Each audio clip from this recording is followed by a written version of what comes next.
இந்த வீடியோவில் நம்ம என்ன பார்க்க போனோம்னா 7th ஸ்டாண்டர்ட் தமிழ் புக்கில் இருக்கிற மனப்பாட பகுதியில் வந்து 4 திருக்குறள் தான் நாம் இன்றைக்கி பார்க்க போகிறோம். அதுவும் பொருளோடு பார்க்க போகிறோம். வாங்க பார்க்கலாம். ஏதிலால் குற்றம் போல் தம் குற்றம் காண்கிற்பின் தீதுண்டோ மண்ணும் உயிருக்கு. பொருள்: பிறருடைய குற்றத்தை காண்பது போல் தம்முடைய குற்றத்தையும் காண்பவரின் வாழ்வில் துன்பம் இருக்காது. செகண்ட் திருக்குறள் வந்து வாய்மை எனப்படுவது யாதெனின் யாதொன்றும் தீமை இல்லாத சுழல்.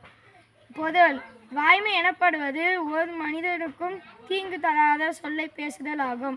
தேர்டு திருக்குறள் வந்து உள்ளத்தால் பொய்யாது ஒழுக்கின் உலகத்தால் உள்ளத்துள் எல்லாம் உள. பொருள்: தன் நெஞ்சறிந்து பொய் இல்லாதவர்களை உலகத்தால் மனதில் வைப்பார்கள்.